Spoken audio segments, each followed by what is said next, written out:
අයිබෝන් යාළුවනේ ඒ ලෙවල් අවසන් කරලා ස්ලියට් එකට ඇප්ලයි කරන්න හිතාගෙන ඉන්නව නම් මේ වීඩියෝව අනිවාර්යෙන්ම අවසන් වෙනකම් බලන්න.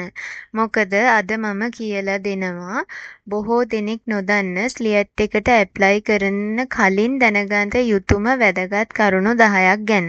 ඉතින් වීඩියෝ පටන් ගන්න කලින් channel එක subscribe කරලා bell icon එක on කරන්න අමතක කරන්න එපා. වෙනි කාරණය හැම කෝස් එකකටම හැමෝටම ඇප්ලයි කරන්න බැහැ. පළවෙනි දේ තමයි ඒ ලෙවල් කරපු හැමෝම ස්ලියට් එකේ තියෙන හැම කෝස් එකකටම ඇප්ලයි කරන්න බැහැ කියන එක. එක් ඩිප්ලෝමා එකට අවශ්‍ය වන ඒ ලෙවල් විෂය ධාරාව සහ සුදුසුකම් වෙනස් වෙනවා. ඒ නිසා කෝස් එක තෝරගන්න කලින් ඒ සියලු විස්තර කියවලා හොඳින් තේරුම් ගන්න ඕනි.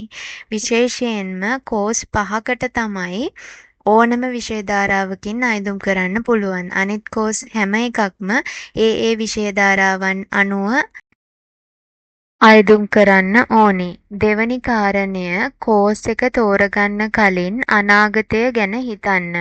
කෝස් එක ජනප්‍රියයි කියලා විතරක් තෝරගන්න එපා. අනාගතේ ඔයාට කරන්න ඕනි රැකියාවට ඒ කෝස් එක ගැලපෙනවද කියලා හොයලා බලන්න.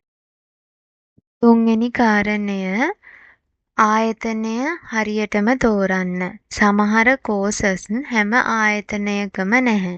ඒ නිසා ඇප්ලයි කරන්න කලින් ඔයා කැමති කෝස් එක තියෙන්නේ මොන ආයතනවලද කියලා බලන්න.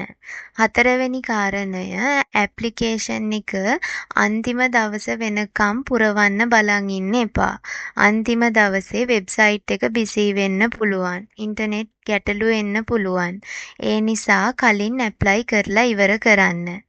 පස්වෙනි කාරණය අවශ්‍ය ලේඛන කලින් සූදානම් කරගන්න. ඇප්ලයි කරන්න කලින් ID එක, ඒ ලෙවල් ප්‍රතිඵල සහතික, ඊමේල් ඇඩ්‍රස් එක, ෆෝන් නම්බර් එක හරියටම තියෙනවද කියලා බලන්න. අවශ්‍ය නම් වෙනත් ලේඛන, ඒ කියන්නේ ඔයා රුපියල් 1000 ගෙවන ස්ලිප් එක ස්කෑන් කරලා PDF එකක් හදාගන්නත් ඕනි.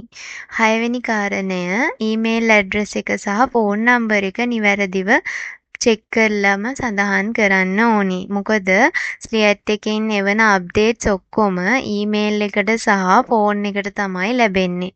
වැරදි ඊමේල් එකක් හරි ෆෝන් නම්බර් එකක් හරි දුන්නොත් ඔයාට අදාළ පණිවිඩය මගහැරෙන්න පුළුවන්. 7වෙනි කාරණය ඇප්ලිකේෂන් ෆී එක ගෙවනකොට අනිවාර්යයෙන්ම බැංකුවෙන් ලබා දෙන රිසිට් පත ලබා ගන්නම ඕනි.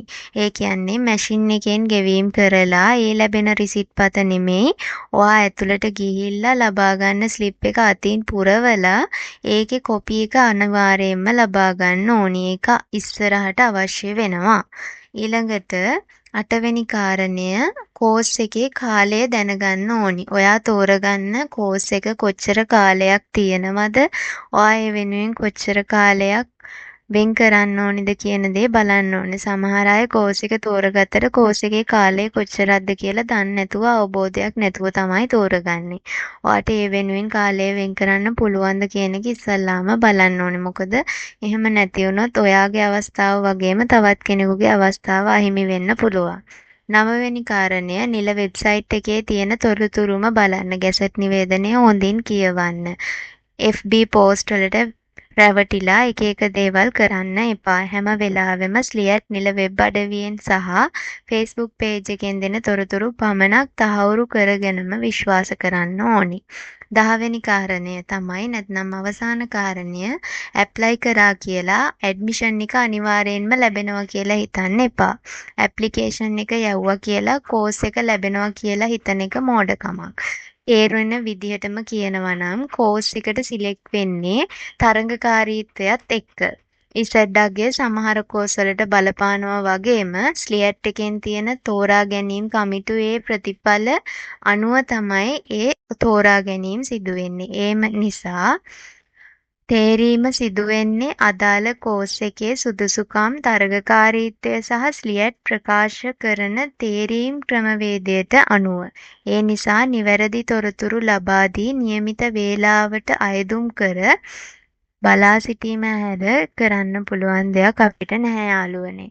ඉතින් මේ තමයි ස්ලිඇට් එකට ඇප්ලයි කරන්න කලින් දැනගන්න ඕනි වැදගත්ම කරුණු 10 කියලා මම විශ්වාස කරන්නේ. මේ වීඩියෝව ඔයාලට ප්‍රයෝජනවත් වුණා නම් ලයික් කරන්න. ස්ලිඇට් එකේ ඇප්ලයි කරන්න ඉන්න ඔයාලට යාළුවොන්ට මේක ප්‍රයෝජනවත් වෙයි කියලා හිතනවා. ඉතින් ඔයාලට වගේම ඔයාලගේ යාළුවන්ටත් මේ තොරතුරු දැනගන්න මගේ වීඩියෝ එක ෂෙයා කරන්න. තවත් මේ වගේ රජයේ රැකියා ඔන්ලයින් ඇප්ලිකේෂන් සහ අධ්‍යාපනික වීඩියෝ බලන්න චරිත් ෂොප් channel එක සබ්ස්ක්‍රයිබ් කරන්න. ස්තුතියි නැවත තවත් වැදගත් වීඩියෝවකින් හමු වෙමු.